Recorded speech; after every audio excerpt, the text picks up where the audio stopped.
Conditions off the pavement are always changing, so why settle for a light bar that just turns on and off? The Rigid Adapt is a revolutionary new light bar that will automatically select from 8 beam patterns that range from a widespread 90-degree flood to a 15-degree spot based on your vehicle's speed.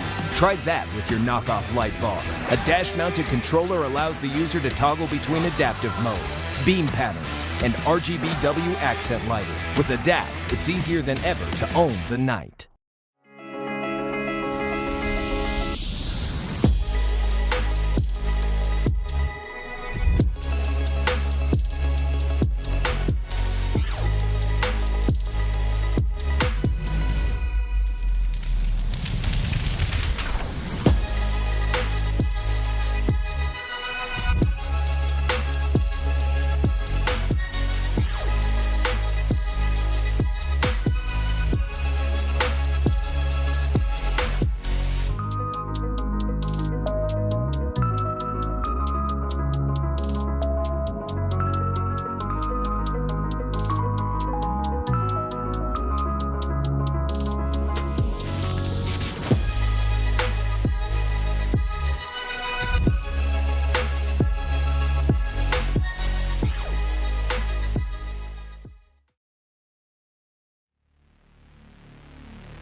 Off the heels of the first ever iRacing Off-Road World Championship comes a brand new season of the Virtual Off-Road Racing Series. What was an intense run to the first ever World Championship now brings the biggest ever field in the Virtual Off-Road Racing Series Pro 2 or Pro 4 history, and we're ready to bring these Pro 4s back to action. Welcome to Racecraft TV and welcome to our season-long coverage of the Virtual Off-Road Racing Series. I'm your host, Joshua Lee. Joining me in the booth is the one and only Jim Beaver. And Jim, this series has been a mainstay of iRacing now for a long time, and you know short course better than anybody. These drivers in this field are going to be going non-stop to the championship with the likes of Connor Berry, the newly crowned only season champion of the iRacing Off-Road Championship Series, your own drivers, and Josh Edmondson, Keaton Swain's in the field. Even some drivers from the eNASCAR Series are wanting a little piece of the off-road pie. Yeah, and I think that's one thing that's awesome is, the short course started out a couple years ago, it's kind of one of this little, a niche in the iRacing community, and now it's grown into, its own proper, world championship. We've got obviously the racing on CBS Sports, what you guys have done here with the Virtual Off-Road Racing Series and continue to grow it. I mean, it's amazing. I look at this series, I look at the drivers, this is a stacked field. This has got me excited. This is day one of a new series, and we're going to crown a new champion at the end of the year. This has got me pumped to see who's going to slingshot out there after the first round of racing and try and cement their spot at the top. 50 drivers are registered for tonight. It is going to be an intense one from the virtual Bark River International Raceway, which is the newest track to the iRacing service, and it's really hard to say new anymore, Jim. It's been around for the better part of 2 years, but this track located up in Wisconsin is relatively unique when it comes to short course action, both real and virtual. The way Nolan described it before he left the commentary booth earlier was it looks like a go-kart track made for short course. Yeah, and that's truthfully what it is. This is one of the most dynamic tracks in the real world. It's a very interesting track, a lot of elevation changes, some huge jumps, some long straightaways. And then it's got some really tight technical corners. Really going to challenge these drivers. Like you said, it's one of the newest tracks on the iRacing service as far as short course goes in the real world. I mean, this is one of the oldest tracks in the country as far as off-road short course goes. So it's going to be interesting to mix a little old and new and see how these drivers come out here in these Pro 4s. And as we go through this brand new season, of course, brings the schedule. We'll go to Bark River twice. We'll go to Crandon twice, both of those being in the month of December. But between then, it's 2 hits to Wild West and Wild Horse Pass, which are 2 tracks that have been around on the iRacing service for a long time. Those were the 2 original tracks when it came to short course. So these drivers know those tracks, and we're only going to go to them once. But crowning a champion at Crandon, Jim, you know that track better than anybody. Crowning a champion there just makes sense. And it really makes it such a more intense run to the finish when we're crowning a champion at the big house. Yeah, Cranon, it's, I put that up on a pedestal along with Daytona, Indianapolis. I mean, you talk about racetracks around the country, and it is iconic in off-road racing circles. Been around for over 50 years. I mean, some of the biggest races of the year. I was just there a couple of weeks ago. I think they had over 60,000 fans attend over Labor Day weekend. It's one of those in the real world, if you've never been there, you need to make it a bucket list. Be there on Labor Day weekend. In the virtual world, though, let me tell you, that is the only way to crown a champion.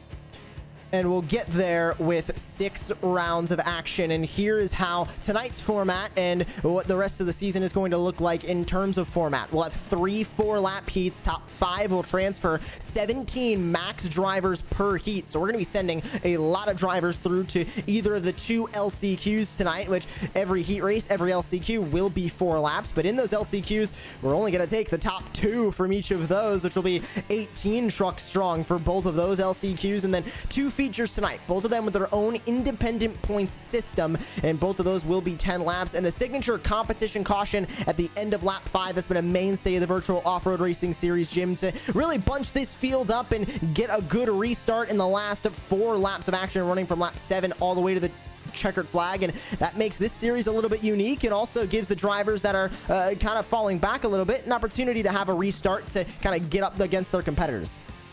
Yeah, and I'm a big fan of the competition caution. Like you said, somebody has a bad qualifying run, bad heat, they're able to make the final, but somehow they get shuffled towards the back. Gives them a chance to really battle their way through the back half of the pack, and if they can be anywhere around mid-pack, it gives them a real good chance, come green flag racing for the second half, to make a chance at a podium. So big fan of that, and it also keeps the drivers honest. Somebody that maybe has a really good truck steps out front, they don't get to walk away with an entire 10-lap feature. Makes them really, have to do their homework the second half of the race. Well, let's not waste any more time. It's time to take to the starting grid for heat race number 1 tonight. And just like that, the Pro 4 King, the only champion of the Pro 4s in virtual off-road competition, and now the only champion of the Pro 4s in iRacing competition, is on the pole. It's Connor Berry. Nicholas Dachelet will be to his outside on row 1. Trenton Briley, Timothy Meismer going to be on the second row with Don MacArthur. Nicholas Wellhouse going to round out the top 6 on this starting grid. 16 drivers take the green flag here, and Dennis Mickelson with Paul Mikolajczyk going to be sharing the 4th row. Ryan Lindner and Robert Henderson going to share the 5th row and round out the top 10, with Don English, Cody Wanaki going to be rounding out the top 12, and Drake Mittag, Drew Salgado, Robert Kirtley, and Leighton Kramer is going to round out the full field of drivers here in heat race number 1. Only just a precursor to all the action that we are going to see tonight. And right back to the top of the leaderboard, Jim, Connor Berry, an unstoppable force when it came to the World Championship, and now as they roll off to get ready to go racing, he's right back to the front, right exactly where he left off. Yeah, this kid puts in the homework. I've got to know him, pretty well. And, he raced in the Midwest this year in Champ Off-Road Series in the real world. Also does the virtual stuff. And, this kid puts in his homework, whether it's in the real truck or whether it's in the sim world. This kid definitely burns laps. And let's see if he can walk away with the heat race win tonight. In his total virtual off-road racing series career, he has won 7 heats. If he wins this one, he will tie Josh Edmondson for the most heat wins all time at 8. The iRacing Pace Truck will pull off into the safety of the pit lane, and a little bit of a different procedure here at Bark River. You saw in the World Championship, restart zone was all the way down towards the start-finish line. Restart zone here in the virtual off-road racing series is about right there. Connor Berry is going to hit the loud pedal. They'll have a couple of corners before they officially take the green flag, but they are racing for position here as the 17 of Trenton Briley gets a big dive to the inside for second place, but he'll have to stay in third as now Nicholas Dachelet wants a piece at the front. They're too wide, one driver already on their lid in the back as we take the official green flag, and Connor Berry leads us across the first jump. Yeah, look at that. Connor Berry already building up. It looks like 3 or 4 truck length lead, just whipping it through that corner moto style. Gotta love that. Continuing to now stretch that gap to over 1 second. And that driver that looked to be on their side closer to the back was Leighton Kramer, or actually looks to be maybe Don English. Yes, it was in that 07. He's farther behind P16. The battle for second is still on between Dachelet and Briley, 2 very seasoned drivers when it comes to E-Short Course, battling for second place with a big jump off of the only second jump on this lap as they work their way through the next couple of corners over the whoop section and over to the left. They're trying to reel in Connor Berry, but at the moment, Jim, that gap stays at about 6/10. A good corner from Nicholas Dachelet is going to get him a little bit closer, but not close enough to make any moves. Yeah, and you gotta love these heat races. You know, we got 16 trucks out here, only taking 5 to the main event, and being the distance. Wow, it looks like that truck up there on its nose. But there's an immediacy. You've got to go. It's got to go. Got to go. It looks like, wow, look at that. A couple of them in, back and forth, up on the bike. That was Cody Weinecke, Drake Matag, and Robert Henderson in a bit of a battle here as they all now bounce off of each other. That's the good thing about these Pro 4, Pro 2, and Pro 2 light trucks. They can take a beating, and you can see already with damage up in front, that's Leighton Kramer, who currently has scored P10 in that number 18. Right front fender, or left front fender, excuse me, completely gone on that truck, but he's able to keep on going and keep on racing as the battle for second has stabled out a little bit with Dachelet holding the spot over Briley, but the battle for the transfer is all Nicholas Wellhouse currently in the number 18. Don MacArthur in the 116, currently P6, a good bit behind right now as he tries to catch up for the 5th and final transfer spot. If not, he'll have to fight out of the first LCQ. Yeah, you gotta love this. I mean, these guys elbows out early on, really fighting for those 5 transfer spots. Looks like a nice clean line there down through the S's. 3-truck battle here as they fight for 8th. This is Mikolajczyk, Mikkelsen, and Kramer as they work their way now through the corner. And that 230, that's actually Ryan Lindner at the head of this group with Mikolajczyk and the 41 behind him. And this 3-car group fighting outside of the transfer spots. But even then, Jim, if they're fighting outside the transfer spots, that can be a good thing because when they go into the LCQ, their results out of these heat races are going to determine their starting position for their LCQ. And we're only taking 2 from the LCQs. Starting position is really going to matter. Yeah, and that's the thing with the LCQs. Like you said, if you don't transfer that top 5 spots, you really want to push your way through the field as much as possible. Every single spot matters. You get into that LCQ and you get buried in the back, it makes it darn near impossible to battle your way through and transfer in one of those 2 spots. Battle for second still has Dachelet in that spot, but Connor Berry at the front of this group has well and true pulled away as he heads over the jump and works his way through the final 3 to 4 corners here at Bark River, and he'll go across the line, take the white flag here in heat race number 1. We've still got 2 more heat races up after this, as well as 2 LCQs and 2 features. A ton of racing still left to go tonight in the Virtual Off-Road Racing Series Pro 4 Championship, but Dachelet and Briley fight for second. No battle for the transfer spot yet. If you look back closer to the back of the field as white flag goes out, still this battle between the 177 and the 41 for P8 seems to be the closest battle on the track, except for that second place battle between Dachelet and Briley as white flag comes out, and Jim, Connor Berry not looking behind him. No, definitely not looking by him. Looks like he's checked out a little bit on the field there. You got Dachelet and Briley there in the 2nd to 3rd spot. They both know they're sitting pretty in a transfer spot, really not trying to push anything. They don't want to rub on each other too hard. That 1 extra spot would mean a little bit come main event time, but they don't want to risk taking each other out. So I think they're just settling in now. They're going to take that transfer and regroup for the main event. This is really what we have come to expect from Connor Berry now in that number 5, and he will be running the number 1 as the champion of the iRacing Off-Road Championship Series for the remainder of the season. But tonight he's behind the wheel of that number 5, and you can see the red plate number 1 on the side, shades of Supercross and Motocross there for Connor Berry at the front of the field. And as he works his way through the final 2 corners here at Bark River, he ended the iRacing Off-Road Championship Series as the champion, and his road to being the champion and 2-time champion of the Virtual Off-Road Racing Series Pro 4 Championship continues on as Connor Berry is victorious in heat race number 1. Dachelet, Briley, Mesimer, and Wellhouse top 5 and into the feature. Yeah, it's got to be a bit of relief for those top 5 drivers knowing, hey, we just get to sit back now, wait for the main events. We don't have to battle through that LCQ where anything can and will happen. Definitely got to make them feel really good. Connor Berry, Nicholas Dachelet, Trenton Briley, Timothy Mesimer, and Nicholas Wellhouse will be the 5 advancing to the feature, and it was about 3.5 seconds back to Don MacArthur in 6th. He'll have a good starting spot for his LCQ with Ryan Lindner, Paul Mikolajczyk, Dennis Mikkelsen, and Leighton Kramer going to round out the top 10 in that heat race. And all the way down to the 16 drivers that took the green flag. It was Robert Henderson, Drew Salgado, Drake Matag, Don English, Robert Kirtley, and Cody Weinecke. It was said by Josh Edmondson, the admin of this series before the race, that it was going to be tough to make it into the feature, and we are already seeing that tonight, as Drake Matag handed a points penalty or a time penalty there at the end of that one. We look forward now to the starting grid for heat race number 2, with Parker Retzlaff from the short track world is going to come in and try his hand at short course. He'll start on the pole. Keith Jeffrey to his outside, with Cody Retzlaff to the inside of that second row. Zachary Drapkin will start to the outside in 4th. Sean Winkler, Ryan Miller going to round out the top 6 spots on the starting grid for heat race number 2. Danny Aish, Tyson Miller, 7th and 8th. John Binder with Carson McKenna rounding out your top 10. Logan Gill, Scott Kerr, 11th and 12th, with Cohen Addard, Rory Folsom, and Donovan Johns going to round out the 15 drivers, who will roll off now behind the official iRacing pace truck and get the pace lap going here in heat race number 2. But Jim, a relatively tame heat race number 1, and that usually means that the wick is going to be turned up a little bit in these remaining heat races.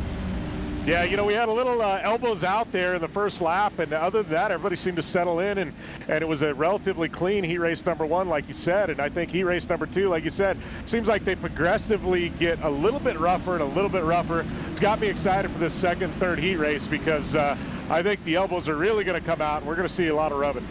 Parker Retzlaff in control of the field. I remember watching him last year really make that run in the eNASCAR Coca-Cola iRacing series, and now he brings a Pro 4 truck and puts it on the pole for heat race number 2, and they'll hit the restart zone and will go racing in the second heat race of the night. Into the first corner they go, and Keith Jeffrey's going to be bullied out of the way by Cody Retzlaff. What a move, and wow. Still moving on the outside line, that is Keith Jeffrey in the 88. He went from hero to zero there, Jim, down to 5th, as we have a roadblock here close to the back of the field as the official green flag now hits, and they're still beating and banging 3 wide. Man, that was a lot of beating and begging before the green flag officially flew, but like you said, the one guy that get taken out going all the way to 5th spot was Keith Jeffrey. He just got pushed to the outside and, you know, kind of got banged around like a ping pong ball there. Keith Jeffrey now after fighting from 5th as we go on board with him. One of the drivers that thoroughly impressed me in the iRacing Off-Road Championship Series, and one of the few to really hold a candle to the likes of Connor Berry, Josh Edmondson, Keaton Swain, and the like, who really dominated that series this past summer. And he'll work his way now from 5th, still in a transfer spot, as Ryan Miller puts the front bumper to Danny Aish in the 33. And here comes Tyson Miller now, another Off-Road Championship Series competitor, to try and get that transfer spot. But still Keith Jeffrey now looking in his mirror, Jim, and loving the side-by-side action between Aish and Miller that he's seeing. Oh yeah, it's just giving him a little bit of breathing room. And you know, Keith is a really interesting story. You know, he started out in the iRacing service, not necessarily as an off-road guy, but he's found his home in off-road and become one of the top guys in the sport. But just shows you, you know, how much the diversity is of these drivers in iRacing. You talked about Retzlaff in the, you know, in the stock car background, and we got Keith Jeffrey, who's done a little bit of everything. I love the fact that short course has kind of become the home for a lot of crossover drivers on the service. And we saw it a lot with the All-Star Invitational Series that attached with the iRacing Off-Road Championship Series that me and Arjuna Kankipati covered over the summer. And it really was a who's who of names when it came to the All-Star Invitational, and kind of everybody wanted a little bit of a piece of it. Everybody wanted to try their hand at short course. And I remember your own driver in the Jim Beaver Esports team, Blake Reynolds, for the eNASCAR Coca-Cola iRacing Series, really coming in and really taking a liking to it. So it really is just a fun time for a lot of drivers that, you know, especially in the eNASCAR world, having to put in multiple hundreds of hours per week to get their setups right, to learn the tracks in that series and in those cars. And they can kind of take these trucks and kind of beat and bang with them, kind of slide them around and have a little bit of fun as we look at the battle for 3rd between Winkler and Drapkin. Yeah, and I think that's the big thing. You know, the precision of eNASCAR can't be understated. You know, those drivers have to hit their mark, you know, lap after lap, you know, 100+ times. Short course, I don't want to say it's forgiving, but they get to be a little more exuberant, back and around, you know, feel the power, slide, bump, bang. You know, you can't do that at 200 miles an hour in an eNASCAR, you know, but you can here in short course, and I think that's kind of the draw. It's all about the fun out here. battle for the third spot, 3 trucks strong, and you have to look to the battle for the transfer and really see Danny Aish, that is about a second and a half back from Keith Jeffrey, who still holds that 5th spot. But second verse, same as the first, just with a different driver at the front of the field. Jim, it's Parker Retzlaff that is pulling away 112 flat last time by, the fastest lap set on the track. He is pulling away in the O2 and looking a lot like Connor Berry, and I'm really excited to see Berry and Retzlaff go battling in the feature races tonight. I wasn't expecting to really say that, but here we are. Parker Retzlaff, fastest driver on the track in Heat 2. Yeah, I think those 2 drivers, based on their lap times, they are going to have one heck of a battle later on tonight. That could be the story of the night. We'll see what comes out of this third heat race coming up. But these guys right now, Connor Berry and Retzlaff, looks like they're just on another level. So interesting, that line around that corner, because in the real world, you take it exactly the same way. Everybody wants to go up on that berm and take it almost into the grass. And it's so interesting to me how that real world line actually transitions so well into the virtual short course world. White flag out for heat race number 2, and it's a 2-second lead for Parker Retzlaff. This is the battle for 4th between Drapkin and Keith Jeffrey, as Zachary Drapkin, another mainstay of East short course on the iRacing service, holding strong in 4th. Jeffrey looking to gain back a couple of positions. He started in 2nd place and got bullied out of the way in turn 1, and now that heat wave visual, next level racing number 88, all over the back bumper in front of Zachary Drapkin, as they'll work their way in through the final couple of corners. And Parker Retzlaff this season has really been grinding and trying to make the World Championship Series next season. It's been him, Cody Retzlaff, Vicente Salas, and Nicholas Wellhouse that have been putting in the time and forming a really good team for the iRacing Off-Road Series. And now Parker Retzlaff having all the practice pay off as through the final couple of corners to grab the win for heat race number 2. How about it for the Trading Paints iRacing number 02 of Parker Retzlaff, winner of heat race 2. Tell you what, we have one heck of a battle in that first main event shaping up there with Retzlaff and Connor Berry. Both those guys just proving that they are some of the top drivers tonight. This is going to be an interesting battle here later on. Last couple of drivers working their way across the finish line, and it'll be Logan Gill who ends up P11. And now we get down to the last couple of drivers, and we can take a look at your full race results. It'll be Parker Retzlaff with Cody Retzlaff, Sean Winkler, Zachary Drapkin, and Keith Jeffrey advancing into the feature. Danny Aish, Tyson Miller, Cohen Addard, Carson McKenna, and Scott Kerr rounding out the top 10. All the drivers here will be heading their way into the LCQ, or one of the LCQs tonight. John Binder with Logan Gill, Rory Folsom, Donovan Johns, and Ryan Miller. Time to take a look at the starting grid. Heat race number 3 as they take to the starting grid, and behind the official iRacing pace truck, Keaton Swain, Christopher Plumley on the front row with Vicente Salas, Crystal King, Bo Albert to the top 5, brand new name for the virtual off-road racing series there in the Australian. Josh Klog will start in P6 with Jamie Dunn, Nathan Matoxin, Robbie Swan, and Taylor Vandenbush through to the top 10. Cameron McGeshik with Braden Ward rounding out your top 12, and rounding out the field, William Stites, Dave Ward, and Nathan Ramsey as the field works their way over the jump here, getting ready for heat race number 3. Jim, these drivers have seen the opening 2 heat races. What do you think they've gathered heading into the 3rd heat race tonight? Because there's a lot to learn when it comes to these drivers on this track. Well, I think what they've learned is don't let anybody get that clean air out front, because they tend to check out. We saw Retzlaff do that. We saw Connor Berry do that. We're going to see if, we see this in that 3rd heat. But, those guys get that clean air, that, that open track, and it seems like they just check out on the field.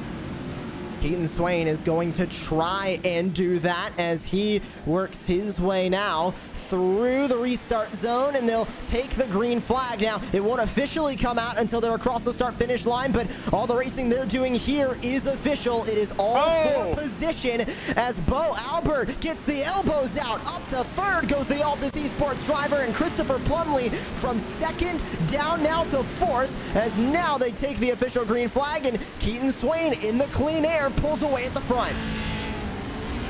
Whoa, look at that. Just a full whip there by Swain in that 21. What an amazing shot that was. Vicente Salas going to slot into second. Bo Albert slots into third with Christopher Plumley. And how about Crystal King, Jim? She was the first ever female to compete in an iRacing World Championship Series, and she's always had great performances when it came to the Virtual Off-Road Racing Series. Look at her getting the elbows out to the inside for fourth on Plumley. Yeah, I got a lot of respect for Crystal King. I've been watching this girl for the last couple of years, and let me tell you, she knows how to battle with these guys, and you know, she's an amazing talent. Good to see her run up front. Right now, she looks like she's in a transfer spot, in that fourth spot, looking to make her way to that main event, but definitely one to watch. Crystal King up into fourth as she will try and catch up to the back bumper of Bo Albert. And Bo is a mainstay when it comes to iRacing Rallycross, but fairly new when it comes to the iRacing short course game. Of course, a driver for Altus Esports and from the Australian world as well. It's about noon time, about noon, 1 o'clock there where he's from, so he's not really waking up early for this one, but a little bit of an afternoon drive on a Thursday afternoon for him as King goes off the track in the background. Yeah, look at that. You know what's interesting about this heat, though, is you look at the times there. You got 1 through 5, all with about 2.5, 3 seconds separating them. It looked like in those first heats, I mean, we had 5-6 seconds separating the top 5. So this top 5 much closer than we saw in the first 2 heat races. Love that shot of them all going over the third jump on the track there, and you can really hear these Pro 4 engines screaming. And Keaton Swain with the clean air. He's not pulling away to the likes of a Connor Berry or Parker Retzlaff yet, but Vicente Salas in second, definitely having a little bit of trouble trying to keep Keaton Swain in the 21 reeled in. He was the second driver in the points championship for the iRacing Off-Road Championship Series, played second fiddle to Connor Berry all season long, but he has his own championship when it comes to Virtual Off-Road Racing Series. He has won a Pro 2 Series championship, was not able to get the Pro 4 Series championship in a three-way deadlock between himself, Connor Berry, and Josh Edmondson. It was Berry that was able to get the last series championship for Virtual Off-Road Racing Series Pro 4 competition, but 5 heat race wins all time in VORs, 4 feature race wins. Keaton Swain is not one to mess around with, Jim. He is very, very quick, and I think he's tired of playing the bridesmaid in a lot of championships and in a lot of races. Yeah, and right now, I mean, he's looking the part. You know, it looks like we're going to have a 3-way shootout come this first main event with Swain, Retzlaff, and Connor Berry. These 3 guys on another level tonight. I really can't say that I thought Parker Retzlaff was going to be one of those 3 dominant drivers that we would be looking at in the features, but here we are in the second season, the Pro 4 Championship. Christopher Plumley going to try and look to the inside of Crystal King, but it's not going to be enough for that purple number 36 as we take a look on board with Christopher Plumley and his sim rig. Another driver choosing the virtual reality goggles, and that seems to be a very popular choice when it comes to e-short course. We saw a lot of drivers do it in the World Championship, Jim, and it really makes sense to me as a driver in the sim to kind of want to be able to look all the way to your left, look all the way to your right, have that full range of motion with your head in order to race side by side in these Pro 4 trucks as Keaton Swain grabs the white flag. Yeah, you know, I think it's interesting you bring that up. You know, it's being a real-world off-road driver. You know, there's a lot of time people don't realize you're actually looking out the side windows of the truck. You get so crossed up, so sideways, that you're not looking ahead. You're looking all the way out the side window. I think what that VR headset allows you to do is just that. It's really, you know, I think as the years progress, we're going to see more and more drivers adapt to that just because with the speeds, you know, and the different forces that you have, and as deep as you drive these trucks into the corners, I think that VR headset does make a difference. Winningest driver in feature races for the Virtual Off-Road Racing Series. Everybody knows him, Cam Peterson. Does VR and a motion rig, so he really gets all the feeling through that wheel as possible. But checkered flag will come out this time, and it will be Keaton Swain in the number 21 that'll fight his way through the last couple of corners and take home the 3rd heat race victory of the night. And Keaton Swain now 6 total heat race wins in VOR's competition. He'll be joined by Vicente Salas, Bo Albert, Crystal King through to the feature with Christopher Plumley in 5th.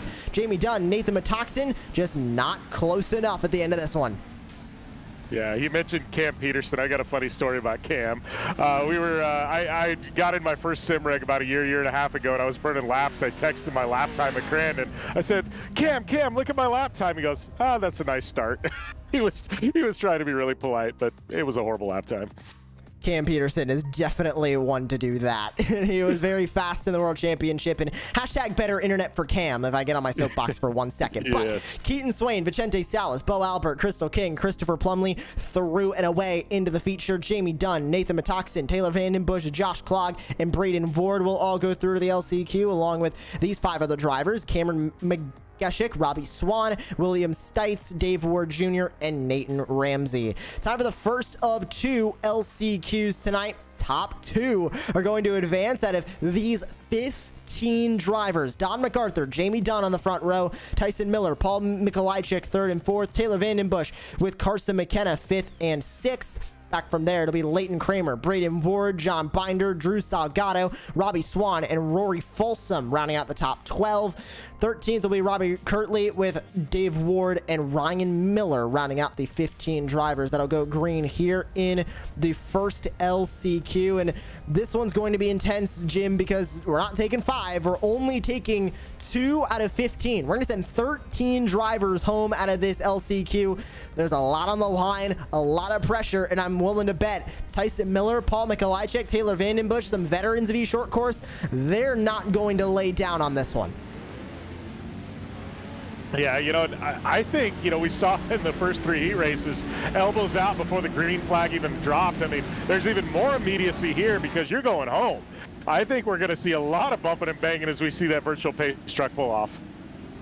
Rory Folsom will not take to the grid, so we'll have 14 drivers that will take the green flag here in the first of 2 LCQs. And remember, 2 feature races tonight as well. Feature 2 going to be the session will go up immediately following feature race number 1 tonight, and both of those having their own independent points as well. It's going to be a big night of points here at Bark River for the season opener. Don MacArthur, Jamie Dunn on the front row, and Don MacArthur goes right as he hits the restart zone, and he's going to get off and away with the lead. Here comes Tyson Miller in 3rd in the number 90, trying to get aggressive for the 3rd spot, but grabbing it looks to be Paul Mikolajczyk off and away for 3rd. He's gonna have to fight with the Canadian in front. Jamie Dunn holds the final transfer spot as we've got issues further back. 1 driver over and around, that'll be Ryan Miller. Yeah, and I think there before the green flag, we had 2 go on the bike and up on their side in tandem. Man, gloves are off here at Bark River in this first LCQ. Ryan Miller and Leighton Kramer both going to make their way and retire into the pit lane, but it's Don MacArthur and Jamie Dunn that lead the way through in the transfer spots, and Mikolajczyk now going to have to be in full pursuit mode because he has Tyson Miller behind him, which we know Tyson Miller, another driver from the World Championship, he is going to be aggressive for this transfer spot. He wants this transfer spot, and Paul Mikolajczyk, frankly, right now is really in Tyson Miller's way. He wants to try and find any way past that he can. Yeah, Mikolajczyk and Dunn, I mean, it is crunch time for these guys. Really going to have to push here with, 3 laps left. They work their way across the line this time to grab 3 to go, and Leighton Kramer is back on the racetrack, and he is currently scored in the lead, but he will be relegated towards the back of the field, and there we go. Now he will be scored at the tail end of the pack, and Don MacArthur, Jamie Dunn still in those 2 transfer spots, but how about this 3-car battle for 3rd right now with Mikolajczyk, Miller, and Carson McKenna kind of coming into E-Short Course relatively recently and running in 5th right now. And John Binder, Robbie Swan, Taylor Vandenbush, Drew Salgado, and Dave Ward Jr. that will round out the top 10 currently. But right now, top 2 trying to pull away, but Mikolajczyk keeping them reeled in a little bit, Jim, but 6/10 is a lot of space in these Pro 4s, and how about that track starting to develop as well in these corners? We're starting to see a little bit of groove get into the track. Yeah, starting to be a little bit of groove starting to form, and I think it's going to take a mistake there. These 2 lead drivers getting into it with each other from Mikolajczyk to be able to get in, and they, just as we say, look at that. They're starting to bump and bang a little bit. That's what Mikolajczyk needs. It's not what Don MacArthur or Jamie Dunn need, but Paul Mikolajczyk is licking his lips right now as he tries to dive to the inside through the sweeping right-hander. He gets close, but not close enough. That flick over to the left, Jim, right there. Very, very difficult to do in these trucks. I have trouble doing it when I'm racing in these trucks on this course, but these pro drivers can really use it to their advantage. They can flick over to the left, get down to the inside, and by the time they're, up on the berm through that corner, they're able to get to the inside and get a pass made. Mikolajczyk unsuccessful that time by. Yeah, a little bit of, what do they call that? Scandinavian flick being adapted to these Pro 4s here. But, I think, for Mikolajczyk or Dunn to have a shot here, I think, Miller, I think they're really going to have to get the elbows out, maybe get rid of some body work to make this pass. How aggressive is Jamie Dunn willing to get for the win of LCQ1? And Tyson Miller with an issue. He goes around off the corner and mounts the K-rail, trying to get off it. I think he might be stuck here, Jim. That number 90, heartbreak for Tyson Miller. Yep, that is done. See you later. Unfortunately, with these LCQs, there is no room for that. And here's the replay of what happened to Tyson Miller. Oh, he got up on the berm to the inside and up on those side two tires, Jim. He tried to get it back going, but gets caught right there, and that was all she wrote. That was all she wrote. And unfortunately, just going up on the bike like that in a LCQ, where time is of the essence, that was enough that probably took him out. Through the final lap now as the field works their way. They'll go over the jump this time by and continue on through the next couple of jumps, and it's still Jamie Dunn that is right on that back bumper of Don MacArthur. They are looking to try and advance into the feature, but Paul Mikolajczyk from third might have an opportunity as Jamie Dunn gets a little bit cattywampus in the air. Here comes the move to the inside for second. Paul Mikolajczyk will have to go the long way round through the left-hander. He's gonna go for it through the marbles. Dunn washes up, and they are side by side, door banging each other over the jump now. Mikolajczyk is going to try and get it, and he will clear Dunn through the right-hander. Wow, the outside, inside, and he did that one the hard way. And look, he finally pinches Dunn off 5 corners later. Then Dunn almost gets taken out there by, what was that, McKenna?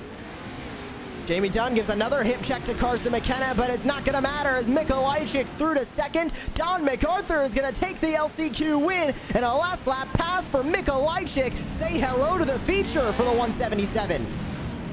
Wow, you want to talk about a move of the event so far. Mikolajczyk, that was an amazing move. Sat back there for 4 laps, picked his spot, and finally did it the hard way. Wow, you got to give a lot of credit to him. Around the outside is not something that is easy to do in these Pro 4 trucks, and he was able to use it to his advantage. He'll go through to the feature with a second place spot in the first LCQ. Don MacArthur also going to work his way into our feature races tonight with a win in the first LCQ. Jamie Dunn, Carson McKenna, John Binder rounding out your top 5. Robbie Swan, Drew Salgado, Taylor Vandenbush, Braden Ward, and Robert Kirtley round out the top 10. Everybody third on down, unfortunately, will be heading home with Leighton Kramer, Tyson Miller, Dave Ward Jr., and Ryan Miller joining those names that will be heading home. But an intense first LCQ, and now we get ready for the second LCQ of the night, waiting on the sessions to move their way over. And there we go. We are ready for LCQ number 2. So let's take a look at that starting grid now with Danny Aish and Ryan Lindner on the front row. Nathan Metoxen, Cohen Adder, 3rd and 4th. Dennis Mickelson will be alongside Josh Klog on the 3rd row of the starting grid. Scott Kerr, Robert Henderson, Cameron McGeshik, and Logan Gill going to round out the top 10 with Don English, William Stites, 11th and 12th. Donovan Johns, Cody Weinecke, Nathan Ramsey, and Drake Mittag are going to round out the 16 drivers that are on the grid for the second LCQ as we get ready to go racing another 4 laps here, Jim, and we saw another clean air winner. Don MacArthur started out in front, got out in front, and did not leave the front of the pack. I think it's going to take a driver that's aggressive off the start to be able to really get the lead away from anybody. We haven't seen any lead changes in any of the races so far tonight. No, and I think that's, been the story of the night. It seems like whoever leads at the green flag leads through to the finish. That is the key here. You definitely want to get out front early and check out on the field. If you're in second, third, fourth, do not let them extend that lead. Pace truck off and away, hit the restart zone for Danny Aish, and we are underway for LCQ number 2. 230, Ryan Liner to the outside with Matoxin there, and now a big stack up with the 208 of Donovan Johns. One driver off and away to the pit lane already. That was William Stites. Nathan Ramsey involved. Drake Matag in the mid-pack, but Danny Aish leads the field to the green flag, and it'll be Ryan Lindner that is going to be in second. Matoxin getting a little bit loose coming over the jump, and that might be transfer spot spelled goodbye for the 19. He's already behind the 8 ball trying to catch back up. Yeah, but the story of the night so far, that lead truck at the green flag, which in this case it's Aish, is just already getting a bit of a lead. It's a scary thing for anybody else. And Danny Aish at the front of this field has never walked away with any win in the virtual off-road racing series ever. And he's looking for his first LCQ win tonight. But I said Matoxin might have been behind the 8 ball there, Jim, but he's already caught up to the back bumper of Ryan Lindner, a relatively new name for E-Short Course in that number 230. But Matoxin got his own driver to worry about behind. That's Josh Klog, who not a ton of experience when it comes to these short course trucks, but he tried to qualify for the iRacing Rallycross World Championship last year, and he's going to give a hip check to the 19 and send Matoxin up the road. Matoxin there, like you said, that was a hip check, and just see you later, bye. That's what you got to do in these pro trucks. You have to be aggressive, and Klog is looking to be aggressive in that number 13. He's already to the back bumper of Ryan Langner, and this is the battle for the transfer. He looked to the inside through the opening jump, could not get there. 2/10 is the gap as they work their way through 2. Yeah. Trying to catch Aish there. Looks like about a half-second gap back to Lindner. Oh, look at that onboard shot. Got his Klog chasing down Lindner. Up and over the jump they go, and Josh Klog getting right to the back bumper. He looks to the inside, but it's all about momentum in these trucks, Jim, right? He needs that momentum to the inside. Couldn't get it there. It's very difficult to do when you're kind of freshly coming off of a jump. Unless the driver in front of you makes a mistake, you're going to have to hope that they make a mistake through the corner, or else you're not going to make the move work. Yeah, either that or you got to commit to the outside, and it takes a few corners to make it stick. There's the move to the inside that we were looking for from Klog, but all that groove building up on the inside is not doing him any favors, and Klog all the way to the outside. Think he might have gotten a time penalty there as he gets cattywampus over the whoops.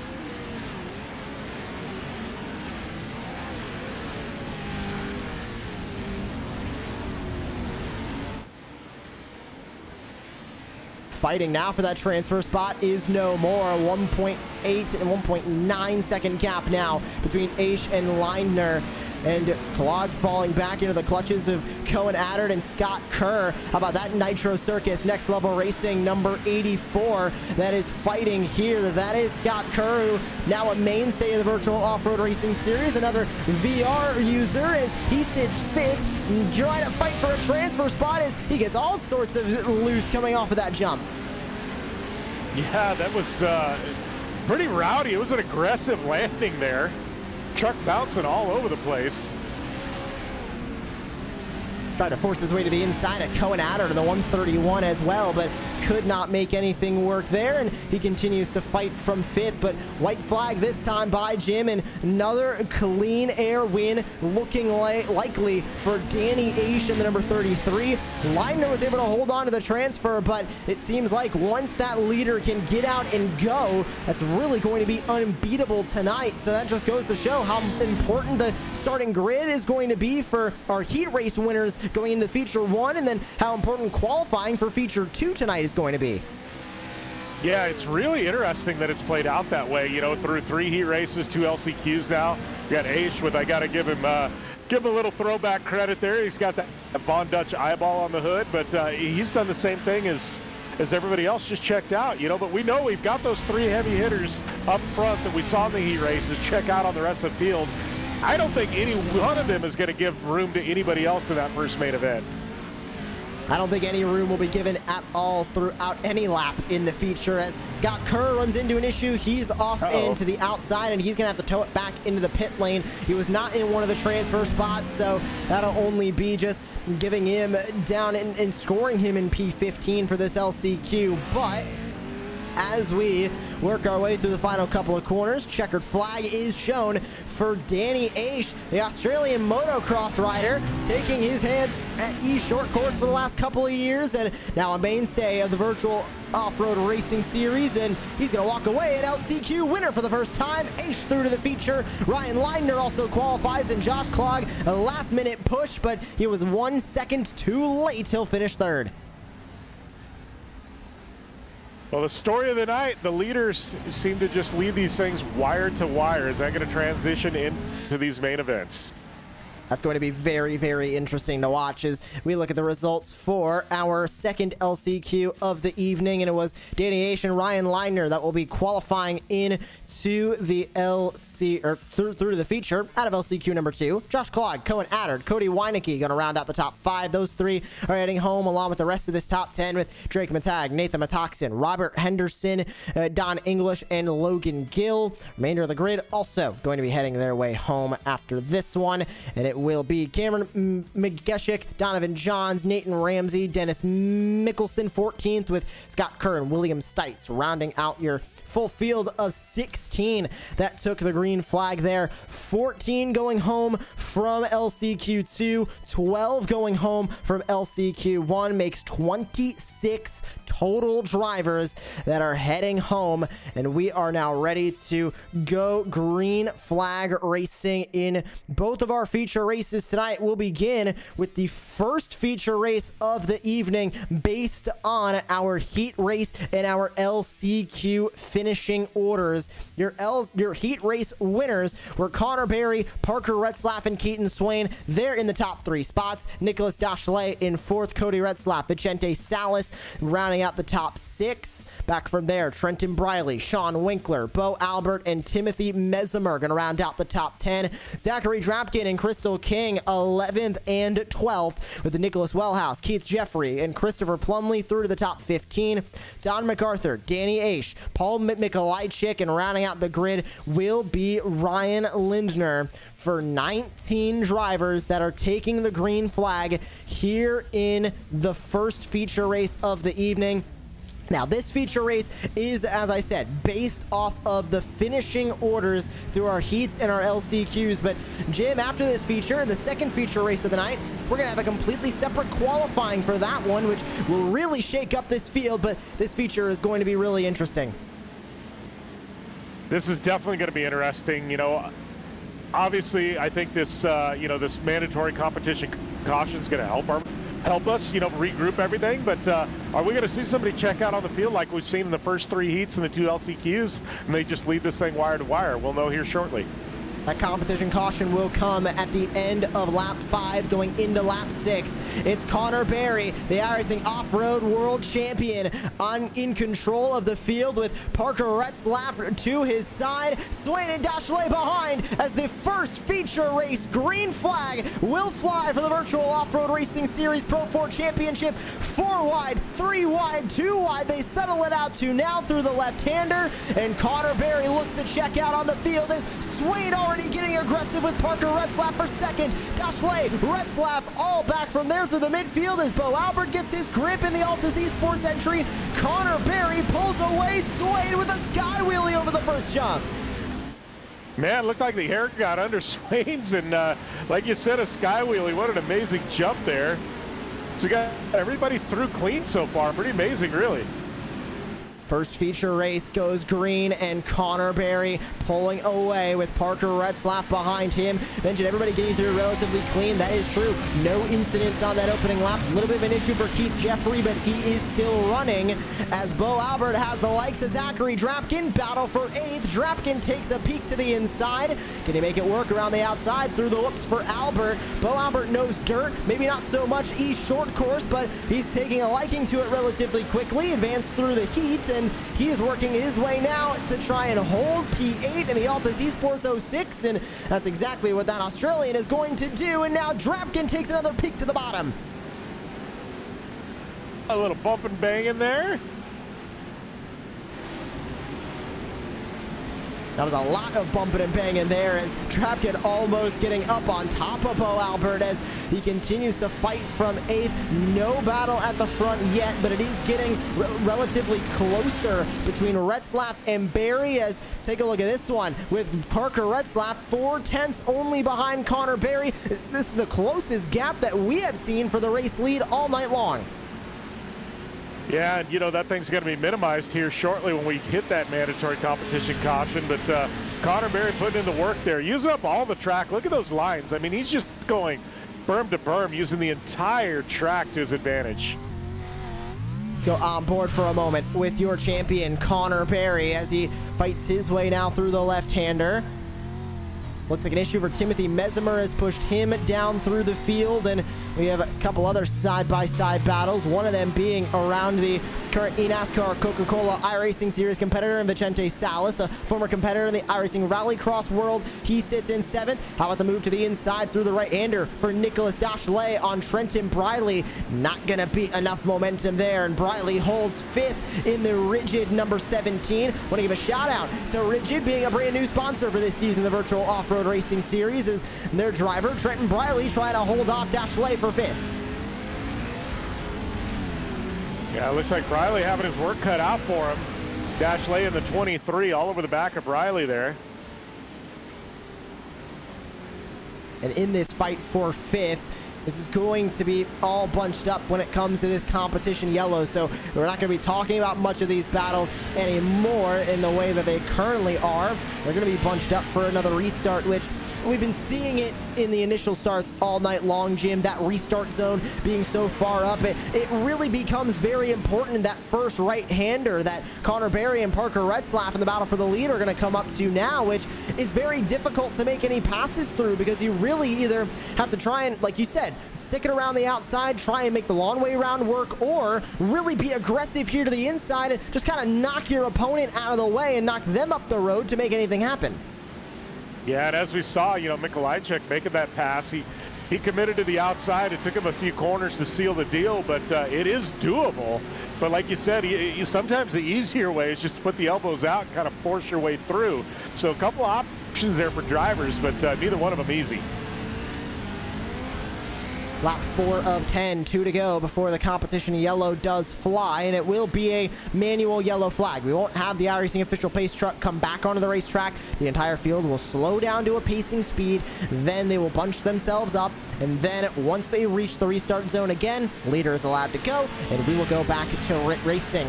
Battle further back, and it sits for still P5 between Briley and Dachelet, but a little bit of a gaggle of cars back here around Bo Albert, who has fallen to 9th, but he's in a battle with Crystal King and in a battle with Christopher Plumley here. Albert in 9th, King in 10th, Plumley in 11th as they fight 3 trucks strong. Albert goes a little bit to the outside, and take a look at that, Jim. Crystal King, immediately once she saw Bo even make a slight move to the outside, there she was, trying to get that nose into the inside. Yeah, you know, it's interesting through their first heat race and now through the main event. King and Plumley have had a crazy battle tonight. They've just been stuck to each other like glue, and it's like neither one of them can escape the other. Christopher Plumley sits in 11th, and we look on board with the number 36 of Plumley as he fights his way now and trying to get now past Crystal King and for a spot in the top 10. Remember, both of these feature races will have their own points associated with them, so it's not combined, it's combined points. It is not going to be the best of either feature. This feature is its own unique one, and feature 2 will be its own unique points, and they're able to drop one total event from their points total. So they'll be able to drop their worst 2 feature races from any given week and be able to then have their new points total with the drop. So we'll be watching that all season long. Not much talk about points in round number 1 as we just get started with the brand new Virtual Off-Road Racing Series Pro 4 Championship. You're taking a look at your current leader and the reigning champion of the Pro 4 Series in the Virtual Off-Road Racing Series, Connor Barry, who gets started exactly where where he left off here in fours and exactly where he left off the iRacing World Championship in the lead. But Jim, that lead is going to become no more as they come across the line here. Competition yellow is going to fly, and we are going to bunch the field up for a restart. And that couple of 10th lead Connor Berry had is going to be nothing now with the 0-2 of Parker Retzlaff on his back bumper. You know, and this is where it gets to be tough to beat Connor Berry, because Retzlaff sat there for 5 laps in second place, saw every line, every corner, every move that Connor Berry had. So he's had 5 laps to now pick his shot to where he wants to attempt to make this pass around Connor Berry. So sometimes you feel like when you're out in the lead and you've got somebody like Retzlaff behind you who's had all that experience and just be able to sit in and follow you, you're almost like a sitting duck at times. So we're going to see if Retzlaff's able to take all that information he gathered through the first 5 laps and make something happen here and try and pull a move on our champion. I think that's something we need to really talk about, Jim, is the gaining information, because Parker Retzlaff, brand new to this series, he's making his first start tonight. Bo Albert back in 9th, also making his first start. For these drivers, yes, they might have a lot of laps in the short course world, but they haven't raced around these drivers before. So for Parker Retzlaff learning what Connor Berry is doing, I think that's going to be very beneficial, not only in this feature, but for tonight's other feature and for the features coming up. Yeah, you know, and Retzlaff, the thing was, he didn't drop back 3-4 seconds.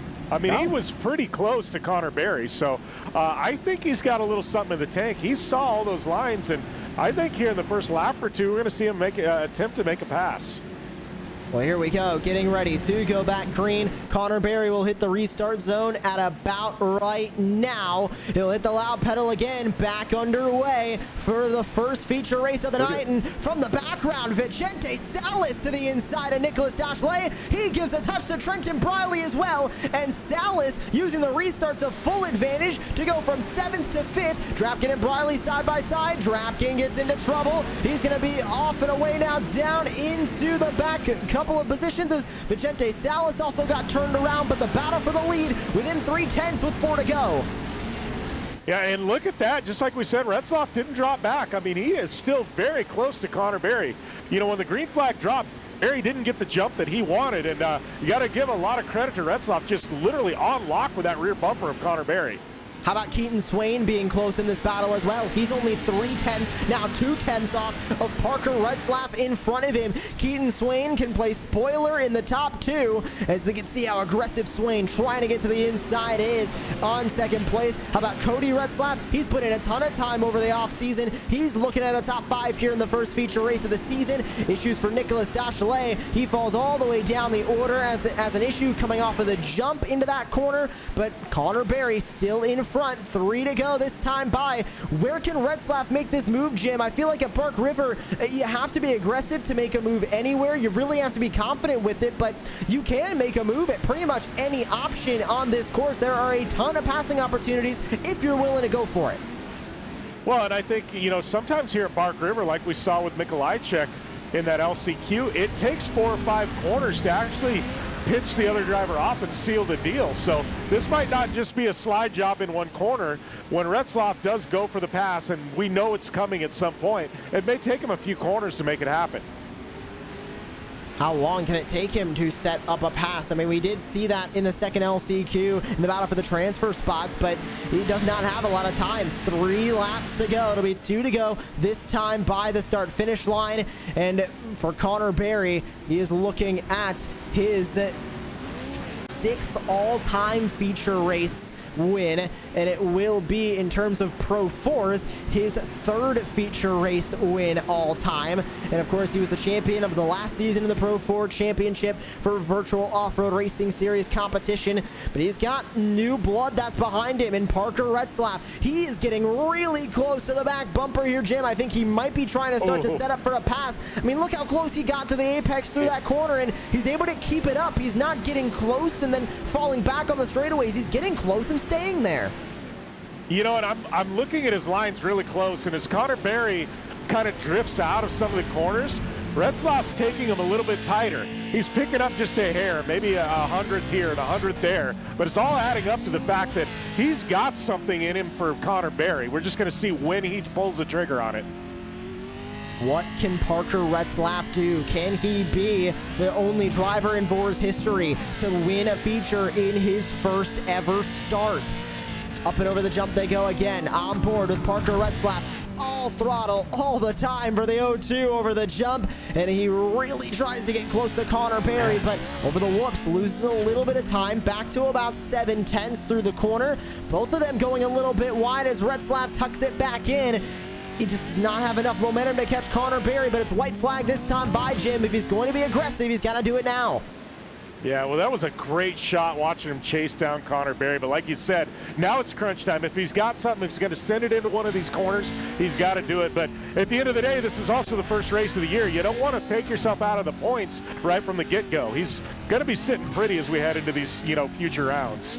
First race of the evening as well. We still have another feature coming up after this one. So white flag is in the air for Connor Berry, and Retzlaff losing a bit of momentum. And remember, the results of this feature will not influence what happens in the second feature. It'll have its own independent qualifying session. So for the drivers that are farther down the order here in this feature, great learning opportunity for them to see how their race trucks are racing around Bark River. But Connor Berry at the front, he has been an unstoppable force when it comes to these Pro 4s, and whether it's in the real world, whether it's in the virtual world, the drivers on the track have to watch out for this young phenom. The red plate on the side signifying his last championship in the Pro 4 series for VORs and his championship in the iRacing Off-Road Championship Series, and he is looking to exactly start this brand new season in the Pro 4s where he left off. He won round 5 at Bark River in the feature race and round 6 at Crandon in the last 2 races in the last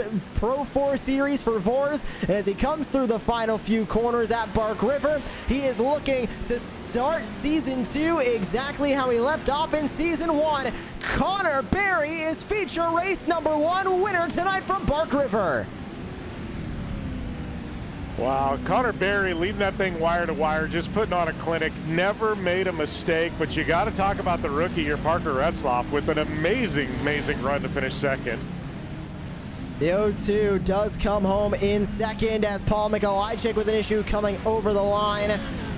Everybody working their way across. Results will be coming in, and what a start to the evening with the feature races, and we'll now get ready for feature race number 2. But Connor Berry with the win, a fantastic run for the champion of the last season of VORs and the last season of the iRacing Off-Road Championship Series. So he grabs the win, and it will be Parker Retzlaff that comes home in second place. Really interested to see what he is going to do when it comes to the second feature race of the evening. Back from there, it's Keaton Swain, Cody Retzlaff, and Trenton Briley through to the top 5. How about Crystal King with a great effort in the top 10? She'll come home P6 ahead of Bo Albert. Christopher Plumley in 8th, Nicholas Wellhouse and Sean Winkler through to the top 10. On the rest of the results, it's Keith Jeffrey, Timothy Mesimer, Vicente Salas, Nicholas Dachelet with Don MacArthur, Paul Mikolajczyk, Zachary Drapkin, Danny H, and Ryan Lindner that comes home 1 lap down. But what a first feature race, Jim, and I think feature race 2 is going to be even more exciting. We mentioned it, its own independent qualifying, so it gives the drivers that really set some good hot laps another opportunity to get up to the top in feature race number 2 and start at the front of the field.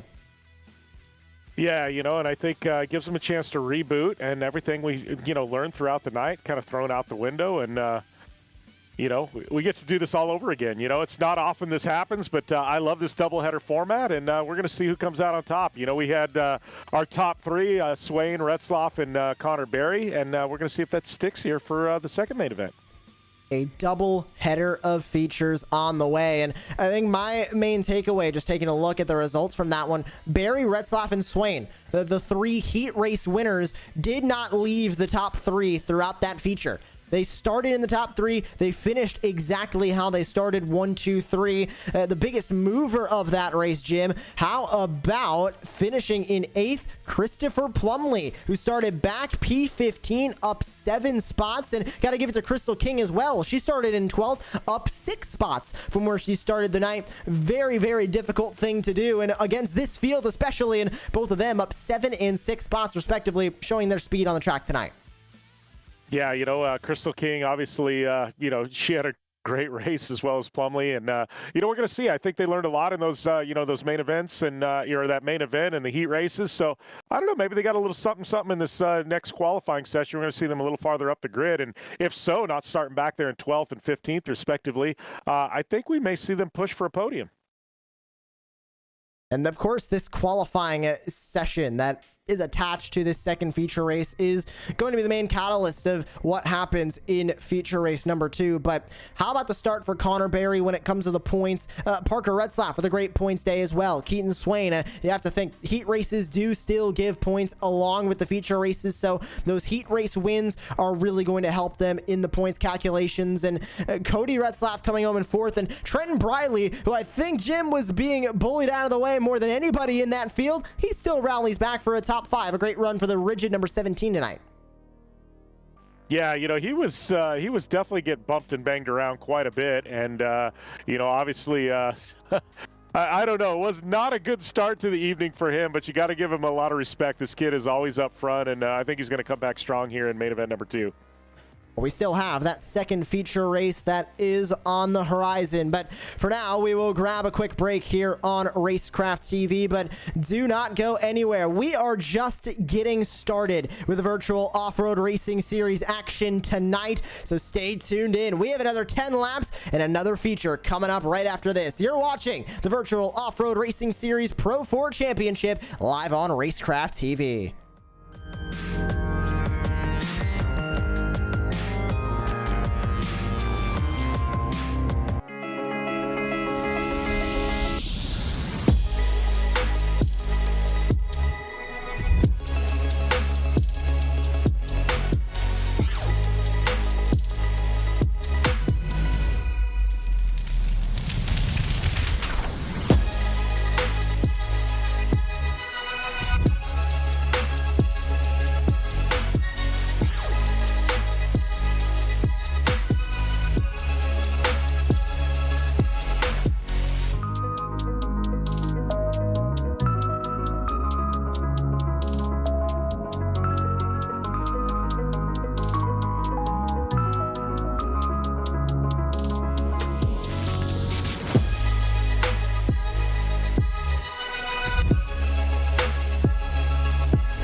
Conditions off the pavement are always changing, so why settle for a light bar that just turns on and off? The Rigid Adapt is a revolutionary new light bar that will automatically select from 8 beam patterns that range from a widespread 90-degree flood to a 15-degree spot based on your vehicle's speed. Try that with your knockoff light bar. A dash-mounted controller allows the user to toggle between adaptive mode, beam patterns, and RGBW accent lighting. With Adapt, it's easier than ever to own the night.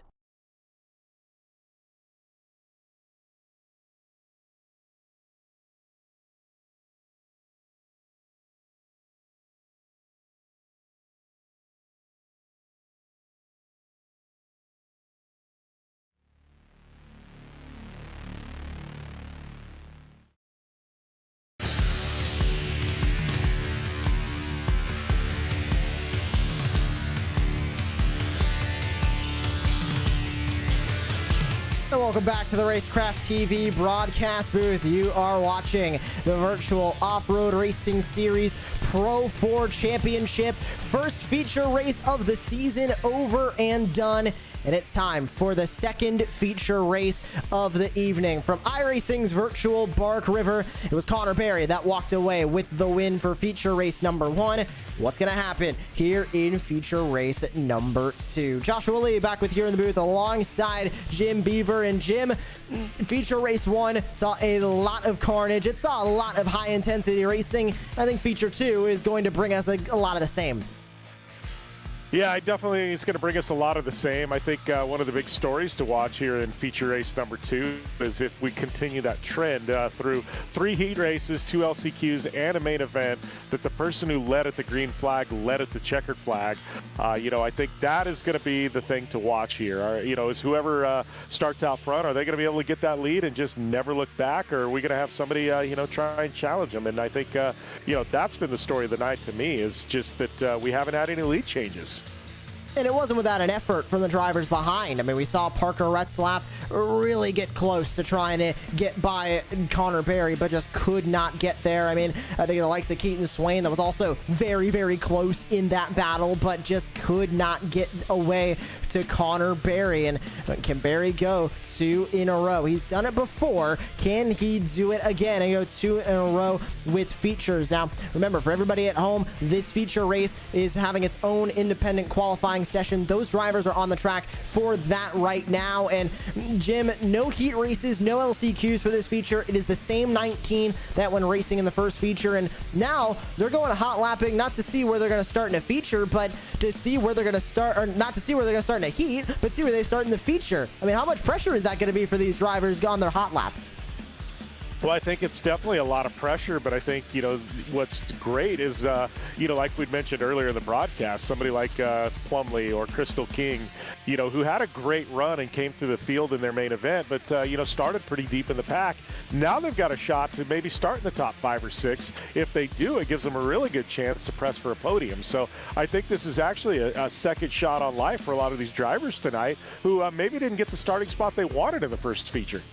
We know a lot of these drivers are very, very strong when it comes to qualifying. And we'll remind you of the schedule and where we are at in the virtual off-road racing series. Of course, the first run in the Pro 4 schedule here on October 5th at Bark River. And each of these races will feature 2 feature races per event. So you can see Crandon will have 2 features. Wild West, Wild Horse Pass in the middle portion of the calendar through the month of November. And then we'll be back at the beginning of December for a double header of Bark River and Crandon back to back on December 7th and December 14th. So a lot to look forward to when it comes to the virtual off-road racing series and the Pro 4 championship. Of course, so much excitement around the iRacing off-road championship series that has boiled over now into the virtual off-road racing series. We had a grand total of 47 drivers try and qualify themselves in the 19 spots for the feature race tonight, and we found our 19 might be some of the 19 best that iRacing short course has. And as the clock expires through qualifying, we now will take a look at your starting grid for feature race number 2, and it will be Keaton Swain that is able to best Connor Berry in hot laps, and he is able to walk away with the pole for feature race number 2. It'll be Connor Berry in second, but how about Parker Retzlaff there in third? He is going to start to the inside of row 2. Nicholas Dachelet will be to his outside in P4. Cody Retzlaff, Christopher Plumlee going to round out your top 6. And as we work our way through the rest of the starting grid, Trenton Briley, Vicente Salas, 7th and 8th. Crystal King, Zachary Dropkin, 9th and 10th. Timothy Mesimer, Bo Albert, 11th and 12th on the starting grid. John Winkler, Keith Jeffrey, and Nicholas Wellhouse through to the top 15. Don MacArthur, Paul Mikolajczyk, and Danny Aish through to the top 18. And rounding out the field will be Ryan Leinsner in P19 as the field is on the grid ready to go racing for the second and final feature race of the evening. And Jim, this is the last opportunity tonight to get points, and looking at the calendar, this is gonna be the last time that we touch Bark River until the second to last race of the season. For the drivers that really feel confident at Bark River, they got to get those points in now. Yeah, definitely got to get the points in now because it is going to be a long season before they see this track again. And I think, that's the thing, though. There's a lot of immediacy, especially with these doubleheader rounds like this. You want to gather as many points you can at a place you're comfortable, because once in a while you do go to a track and, you're not going to be as strong, and, you might have to take a 5th or 6th when you are competing for a championship, and that's really going to hurt. So I think these drivers that are quick here, like we see Connor Berry, Keaton Swain, Parker Retzlaff, they really need to gather as many points as possible. iRacing official pace truck leads them down the hill, and field is 2 by 2, 19 trucks strong. It's Keaton Swain that will lead the field to the green flag here. Can Connor Berry be the only driver to pass the leader and get the win? We have seen 0 lead changes in any of our heats, any of our LCQs, and any of our features tonight.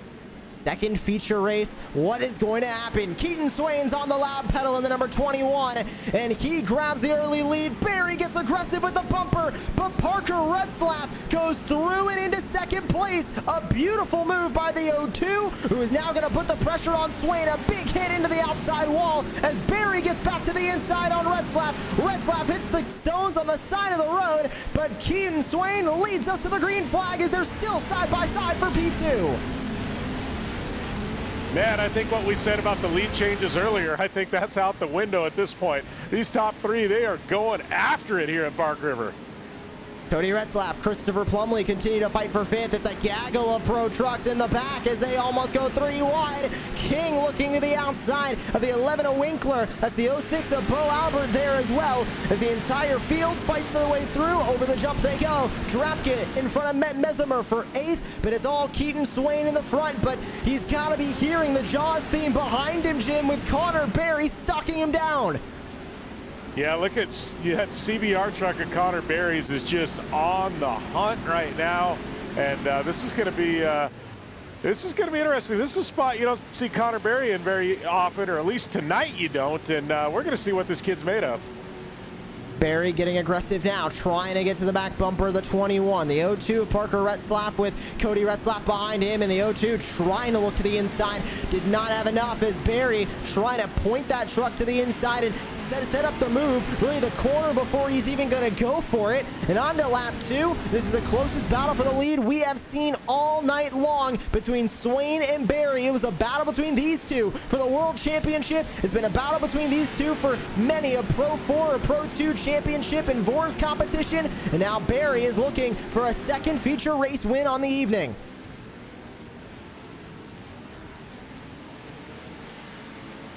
There goes top 3, and we've got Retzlaff, Plumley, another one we mentioned earlier, starting to make his way into the top 5.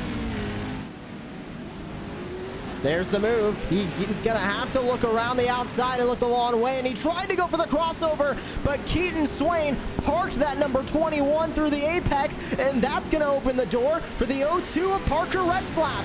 Side by side for second, and Retzlaff is going to make a pass on Connor Barry. He covers off the spot, but Barry gets aggressive with the bumper, trying to turn Parker Retzlaff off the track, but the 02 holds strong for second. Retzlaff now going to try and set after Keaton Swain.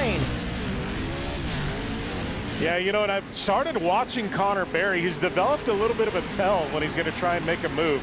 You'll see him drift really wide in one of the corners, and what that does is it opens the door for another driver. The reason why he's doing it, though, is he's trying to get a drive off the corner, so it slingshots him down the straight, and he carries more speed into the next corner to try and make a pass. Problem with that is it opens the door like we saw there, and the 02 slid underneath and got around him. So, the advantage is more speed. The unfortunate part is it does make you vulnerable. The 02 almost had Connor Barry, passing him back for second that time by, but Barry has to hold strong in third at the moment. Cody Retzlaff losing a bit of time to this group. He's got Plumley, Dashalet, and Briley behind him as now Dashalet and Plumley going to go side by side. Big move to the inside for the number 36 is Plumley looks to make that move over Dashalet, and he will. Briley now going to take advantage of it to the inside as you look on board with Plumley in the bottom right-hand corner. Plumley going to hold on to fifth, and a top 5 spot for the 36 as Briley gets right on the back bumper, trying to shove him out of the way, but Dashalet is going to take that opportunity, move his way to P6.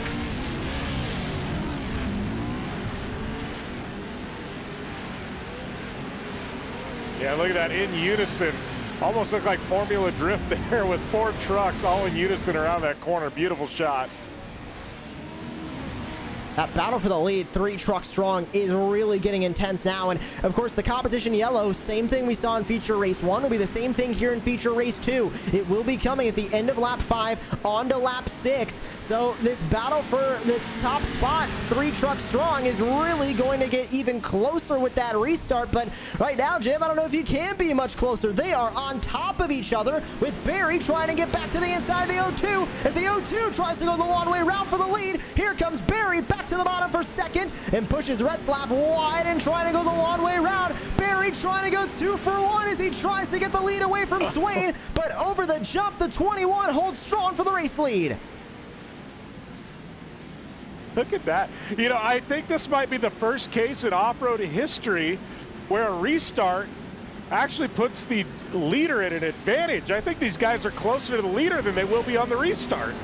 Connor Berry is going to try and look back to the inside. He got second away. He's side by side, leading on Keaton Swain as much as he can. 1 to go before the competition yellow, and Swain over the jump covers the spot in the number 21. Can he protect the inside? He tries to get down there, and he does. Berry has to settle for second, but Swain goes a little bit wide. There goes the 2, seeing as many possible entry as he can into the corner. Berry looking for the race lead, down to the inside through the right-hander. He lays on Swain again, but can't do it. And here comes Retzlaff for second.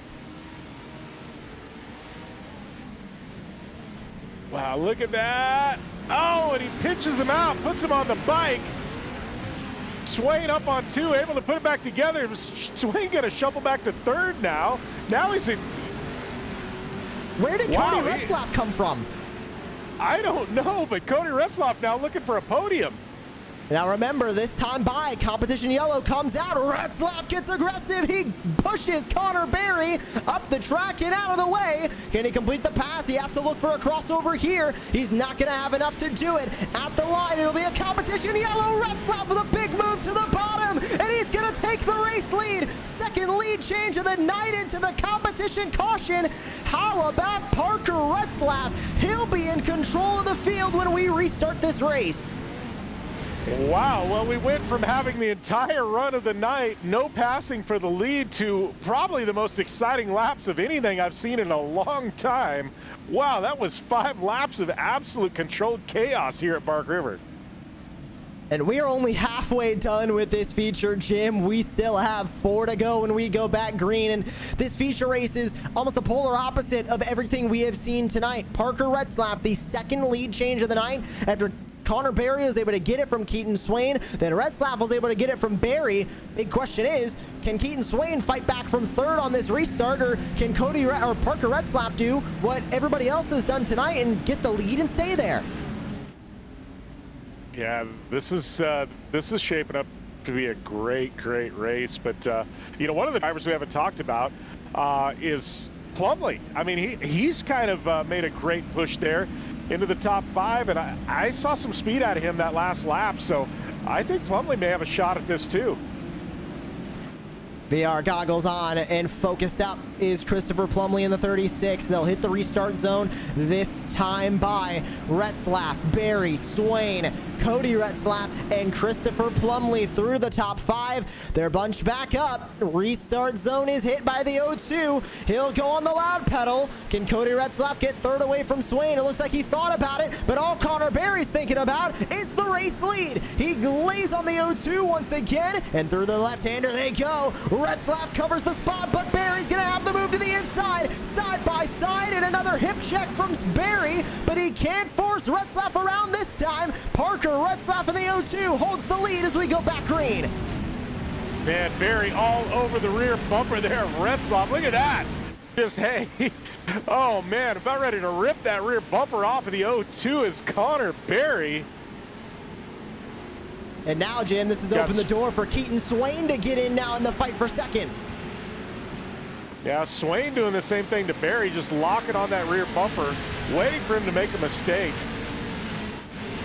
Further back in the field, Dashley, Mesimer, Briley, all. We're going to put a blanket over all of them as Briley looks to the inside of Mesimer. This is the battle for 8th as Cody Retzlaff goes way wide and now going to be stuck in front of this group. Keith Jeffrey involved. He's going to turn around. I believe Timothy Mesimer. King gets around. That was Mesimer getting tangled up as Briley now getting by Nicholas Dashley as well for 6th. How about the move from Trenton Briley here, up 2 spots on the opening lap of this second run.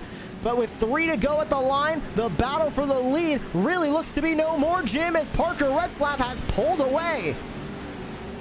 Well, like you said, the story of the night, can somebody in their very first race ever, you know, in the virtual off-road racing series, walk away with a victory? I guess this would be the second feature race, but their first night of racing. I mean, this is an amazing story.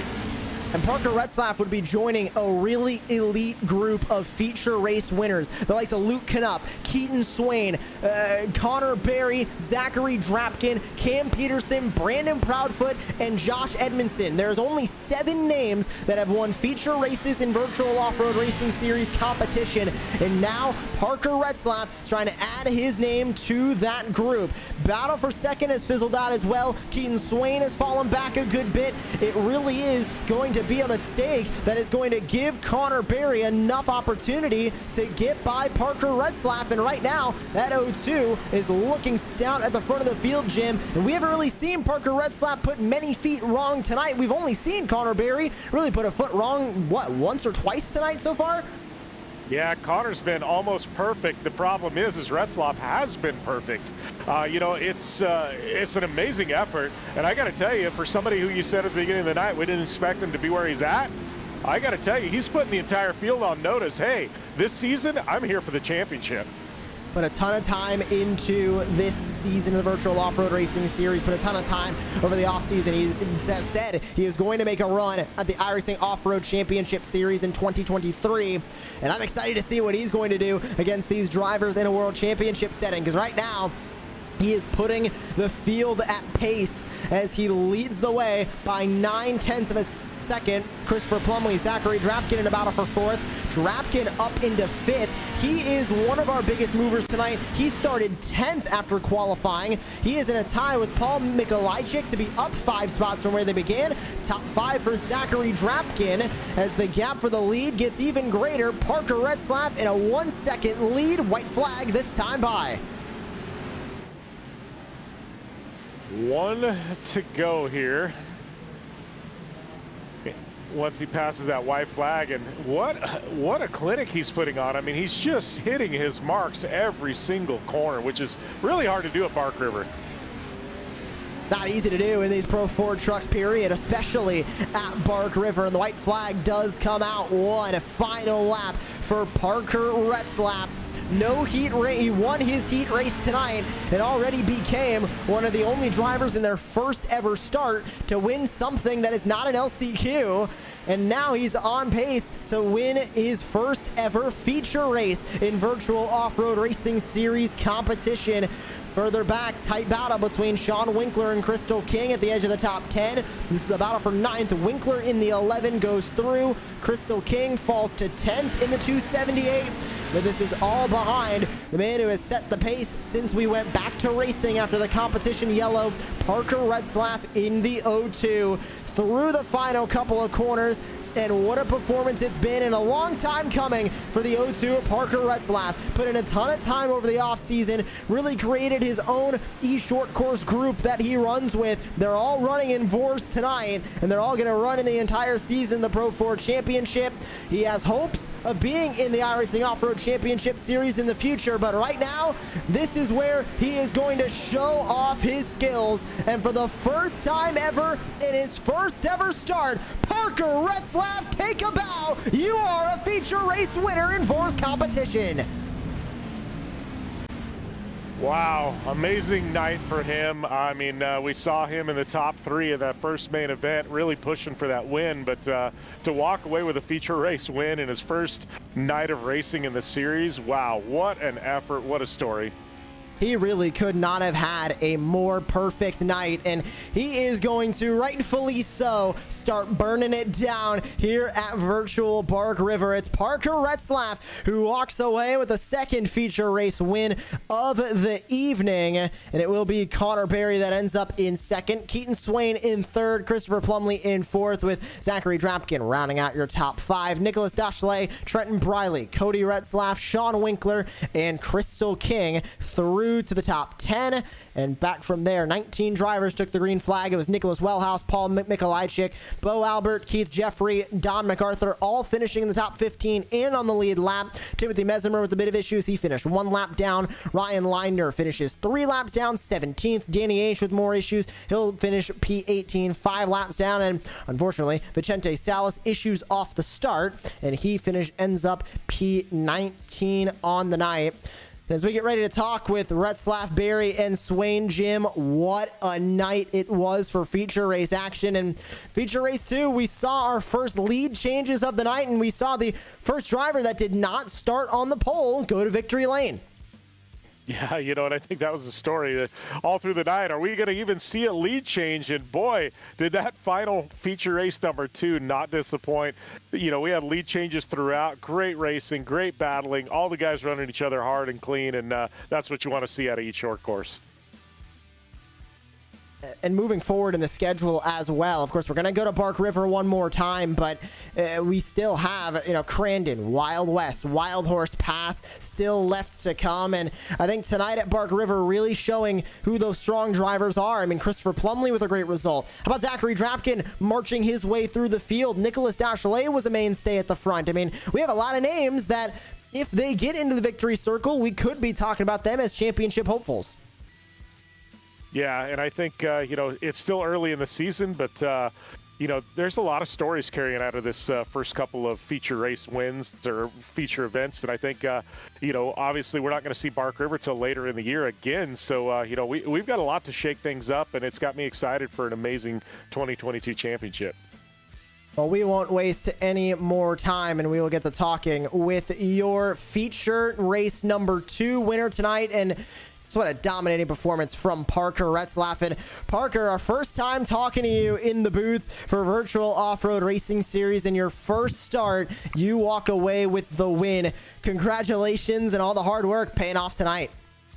Yeah, I mean, I'm just starting to get into the off-road trucks here, and I mean, Connor and Keaton, those are the 2 best of the series last year and Pro Series last year, so I knew that I had my work cut out for me. And then the top 3 battle there was just insane. It was just us 3 just going back and forth for the lead, and I thought maybe once that I got out to the lead there on that competition caution that maybe I could just have some clean air and drive away a little bit, but I still knew that I had to be perfect, Connor behind me. But there was just lots of time that went into this with me and Vicente and Dennis Michelson and Cody Retzloff and Jarrett Liebert. It was just a bunch of time that went into starting to work on these things and try and go for pro next year. And talk about putting that time in, because what inspired you to really get into these short course trucks? Because of course, coming from the asphalt oval world, it's very, very different from the dirt road world. So how'd this all come about? What gave you the inspiration to kind of get into the short course game and really be out here and run for these wins? Yeah, I mean, I actually grew up watching the off-road races before I even started the oval stuff, so I've kind of just looped back around to the Pro 4 stuff. So it's just it's been really fun to do on iRacing, and it's kind of what I've enjoyed doing for the last couple months. So I'm starting to get into it and trying to get better and run with the best guys. I just gotta thank everyone that helps me. Ponzi, Funkaway, Iron Horse Loggers, like I said, Vicente, Team Rogue, everyone that helps me with this. And moving forward in the campaign as well, Crandon is the next round in 2 weeks' time. That one's going to be intense, and you're going to be going up against Connor Barry and the likes of him, Keaton Swain, and many others for this Pro 4 championship. Can you be consistent at Crandon? Do you think you can grab another feature race win, and can you make it run at this championship this year?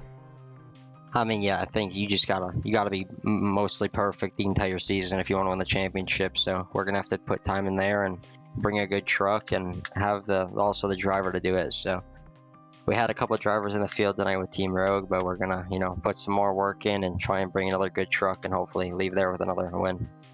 Awesome job tonight, Parker. Congratulations on your first ever feature race win. Thank you. That was Parker Racecraft, who walked away with your second feature race win tonight. And Jim, you're standing by with one of the dominant performers tonight, but unfortunately only one feature race win for our reigning champion. It's Connor Barry. Yeah. Hey, how's it going, Connor? What's up? Nothing, buddy. Well, obviously, took away that first feature race win, led that thing wire to wire.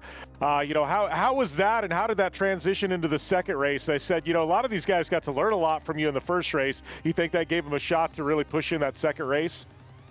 For sure. I mean, it's so the big thing in these cars is all about the lines, and for sure I gave them all of that, of the secret But for sure, I need to go back and I need to find some more speed. I need to get more. I need to get more consistent. So I will for sure put in that work and come back stronger for round 2. Yeah. So you're one of the few guys, you've had the opportunity to race Bark River in the real world and in the sim world. Is there any lines or anything you've learned in the real world of Bark River that you can take and use those here in the sim world? I haven't actually gone there to race, but I have been there to test. So for sure, the lines are actually pretty close, and it's actually close on the sim, which I was surprised. All of the lines I would take in the real world were almost the same as what I would take in the sim, which is honestly kind of cool. That it's so close and it's so real, and it's for sure a good way to find some more speed on and off the track. Yeah. Well, Connor, congratulations on a big opening night here for the Virtual Off-Road Racing Series. First and a second place. Congratulations, buddy. Thank you, guys. Great to hear from Connor Perry, of course, reigning champion when it comes to the Pro 4 Series. And now he's going to have a couple new challengers, and one of them is also Keaton Swain. And tonight he becomes the bridesmaid once again in both of these races. Third in this one, third place also in feature race number 1. Keaton, you led from the outset of feature 2, but unfortunately, Barry and Retzlaff had your number tonight. What went wrong in this race? Yeah, those guys are fast. I haven't really been on much lately, which obviously doesn't help my effort, but those are two fast guys, so to finish behind them I can't complain too much.